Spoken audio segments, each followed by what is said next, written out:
Good morning, I am Jaswant Bahadur from Chittorgarh. आइए हम आपको बताते हैं चित्तौड़गढ़ का अभेद्य दुर्ग। चित्तौड़गढ़ का ये अभेद्य अरम्य दुर्ग जो है वो देखिएगा आप। ये प्रथम गेट है इसका सूरजपोल। सूरजपोल वो गेट है जहाँ से कीरतबारी उदय सिंह को ले गया था पीछे की ओर, ये वही रास्ता है। और ये पूरा चित्तौड़गढ़ का दुर्ग है। यहाँ पर सबसे पहले आपको विजय स्तंभ के जैसा दिख रहा होगा छोटा स्तंभ, ये है जैन कीर्ति स्तंभ। जैन कीर्ति स्तंभ अपने 7 मंजिला है और इसी के पास में है यहाँ पर ये अपने जैन मंदिर, ठीक है, जैन मंदिर है।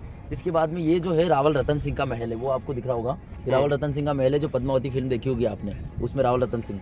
फिर उसके बाद आता है उधर गेट, हम उस सीरीज़ में देखेंगे बाद में। उससे पहले आता है महाराणा कुंभा का महल। महाराणा कुंभा के महल के जस्ट बाद पास में जो इतना बड़ा 9 मंजिला स्तंभ दिख रहा है, इस स्तंभ का नाम है विजय स्तंभ। ये 9 मंजिला है और इसका निर्माण जो है महाराणा कुंभा ने करवाया था, वो मालवा के विजय के उपलक्ष्य में, ठीक है। उसके बाद इनके पास आता है समिधेश्वर महादेव का मंदिर, समिधेश्वर महादेव मंदिर, ठीक है। उसके बाद ये कुछ छोटी छोटी छतरियाँ हैं। और फिर ये आता है अपना महारानी पद्मिनी का महल।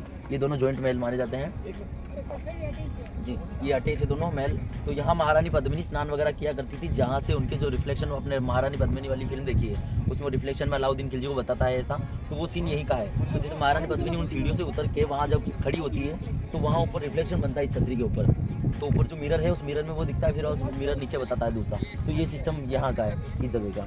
उसके बाद में यहाँ पर एक और शिव मंदिर है, ये नीलकंठ महादेव मंदिर करके नाम है इसका, ठीक है सर।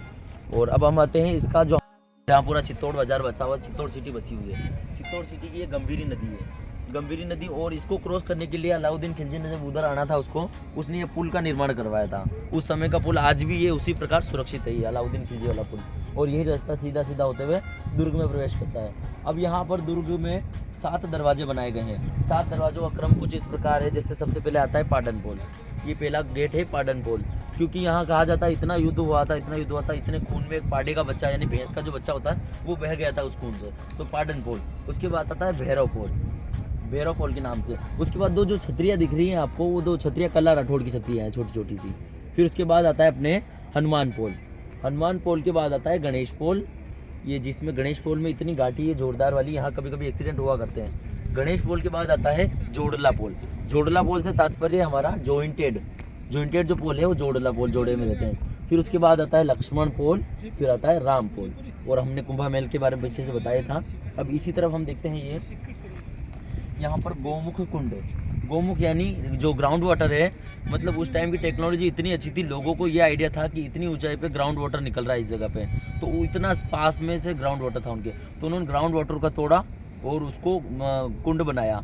और वो इस कुंड की हाइट इतनी है कि जितना ऊंचा दुर्ग नहीं है उससे डबल वो ग्राउंड में है, इतनी उसकी हाइट है। तो ग्राउंड वाटर इसमें इकट्ठा होता है, ओवरफ्लो होने पर यहाँ झरना बहता है। झरना बहकर फिर वो झरने के आगे उस वाटर को फिर से ग्राउंड कर दिया गया है, यानी किसी पाइप को बीच में से तोड़ने के बाद उसका पानी वापस उसी पाइप में ले जाना, ऐसा सिस्टम उस समय की टेक्नोलॉजी ने किया था, ये काम उसका है। और इस प्रकार से सारा ये महाकाली का मंदिर है, जिसके दर्शन के लिए लोग रोज जाते हैं यहाँ पर। हम लोग दौड़ते दौड़ते चढ़ जाते हैं इन रास्तों पे और घंटे भर में पहुँच जाते हैं। हम डेली यहीं रहते हैं चित्तौड़गढ़ में। बहुत बहुत धन्यवाद।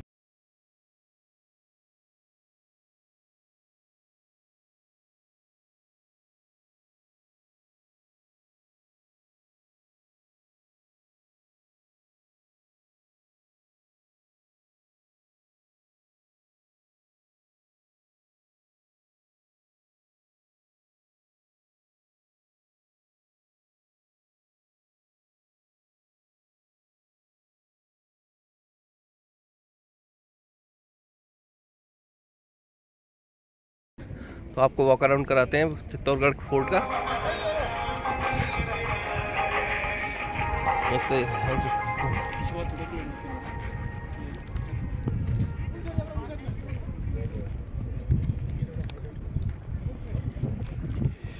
गुरु जी पीछे से जाओ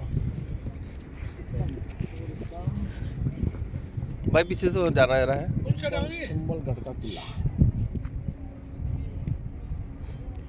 इनका बैक डोर है, जहाँ से ये लोग राजा महाराजा लोग अपने मुश्किल समय में यूज करते थे।